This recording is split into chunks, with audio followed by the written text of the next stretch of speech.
मटर का पुलाव, ये सब तो जरूर ट्राई किया होगा, पर क्या आपने मटर के पराठे ट्राई किए हैं? तो आइए बनाते हैं इस सीजन में मटर के पराठे। तो शुरू करें। मटर के पराठे बनाने के लिए मैंने यहाँ पर 200 ग्राम जितने मटर ले लिए हैं, साथ ही में 2 हरी मिर्च ले ली है जिसे बारीक कट कर लिया है। उसी के साथ 1 टेबलस्पून जितना धनिया पाउडर ले लिया है और 1 टीस्पून जितना हल्दी पाउडर ले लिया है। हाफ अ टीस्पून जितना यहाँ पर मैंने हींग पाउडर लिया हुआ है।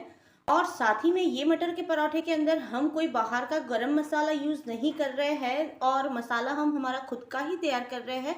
तो इसी वजह से मैंने बहुत लाइट से मसाले लिए हैं, जैसे कि मैंने यहाँ पर 10 से 12 काली मिर्च ले ली है, 4 से 5 लौंग और 1 दालचीनी का टुकड़ा ले लिया है। इसे पीस कर हम इसका पाउडर बना लेंगे और इसके अलावा हम और कोई मसाला यूज़ नहीं करेंगे, फिर भी हमारे मटर के पराठे बहुत ज़्यादा टेस्टी बनेंगे। तो सबसे पहले मैं ये मटर है इसे एक बार क्रश कर लेती हूँ और उसके बाद हम मसाला तैयार कर लेंगे। तो यहाँ पर मैंने मटर को क्रश कर लिया है और साथ ही में मसाला भी पीस के तैयार कर लिया है।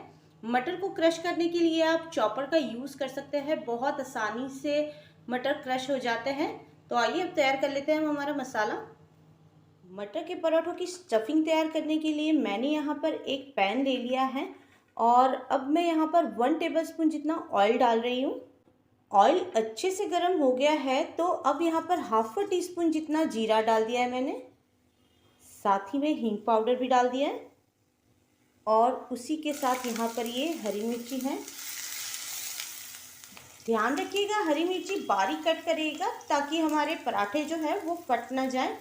और उसी के साथ ये हल्दी पाउडर अगर ऑयल में ही डाल देते हैं तो उसकी वजह से कलर बहुत ही अच्छा आता है।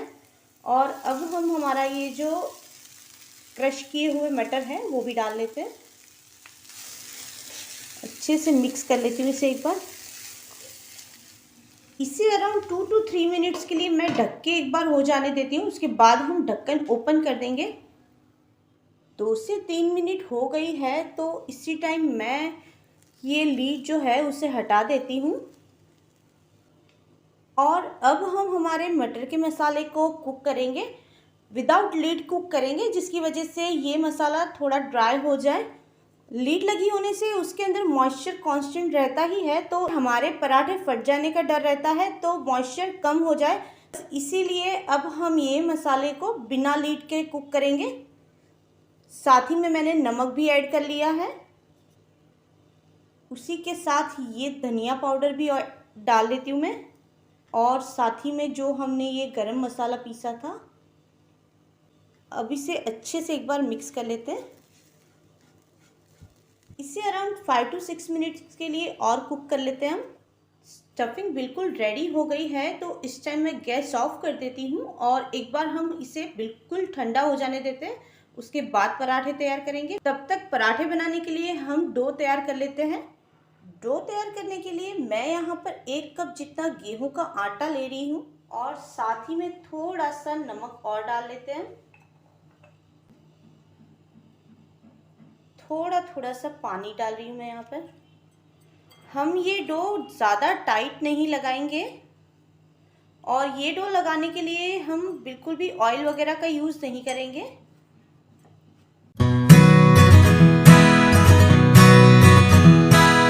डो तैयार तो हो गया है तो इसे अराउंड हाफ एन आवर के लिए मैं रेस्ट के लिए छोड़ देती हूँ एक बार, उसके बाद हम हमारे पराठे बनाएंगे।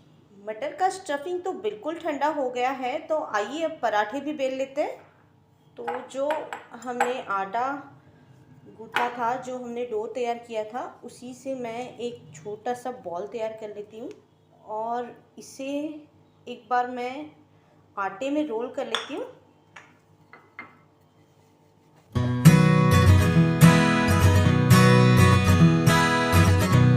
और अब हम ये जो मसाला हमने तैयार किया था वो इसके अंदर डालेंगे।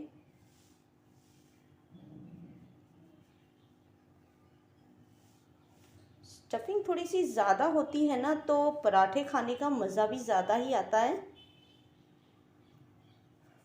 तो सबसे पहले ये एक पार्ट उठाएंगे और उसे इस तरह से प्लीट्स बना लेंगे, जिसकी वजह से यहाँ पर एक पॉकेट सा तैयार हो जाए।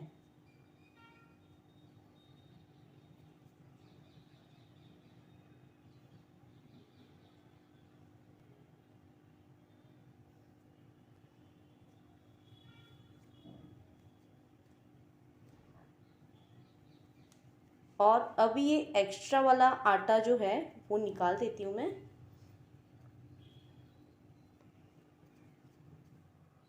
प्रेस करके इसकी कोशिश करेंगे, एयर निकाल लेंगे हम, जिसकी वजह से पराठा फटे नहीं। अब इसे आटे में एक बार रोल कर लेती हूँ मैं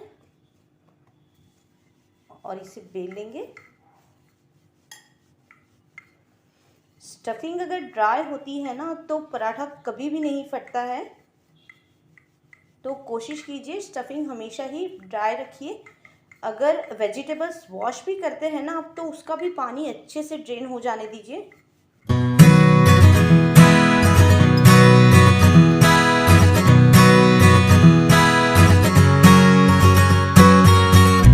तो पराठा अच्छे से बेल तो लिया है मैंने, आप देख सकते हैं ज़्यादा मोटा नहीं है, बहुत पतला पराठा बनाया है। अब इसे सेक भी लेते हैं हम। पराठा सेकने के लिए तवा ले लिया है और उससे मैंने गरम करने के लिए रख दिया है, वो बिल्कुल अच्छे से गरम हो गया है। तो इस टाइम पर अब हम ये पराठा है वो एक बार डाल देते हैं इसके ऊपर। पराठा एक तरफ से सिक गया है तो इसे टर्न कर लेते हैं हम। इसके ऊपर हल्का हल्का सा एक तरफ मैं घी से ब्रश कर रही हूँ और इसे टर्न कर लेते हैं एक बारी।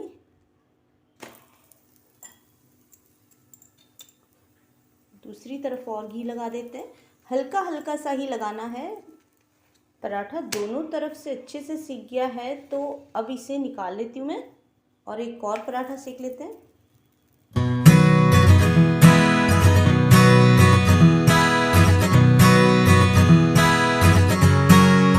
ये पराठा भी दोनों तरफ से अच्छे से सिक गया है, तो आइए अब सर्व कर लेते हैं पराठों को।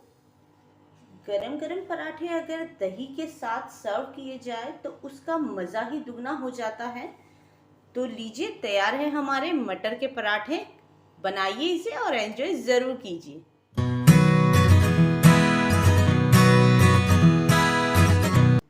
Please like, share and subscribe my channel.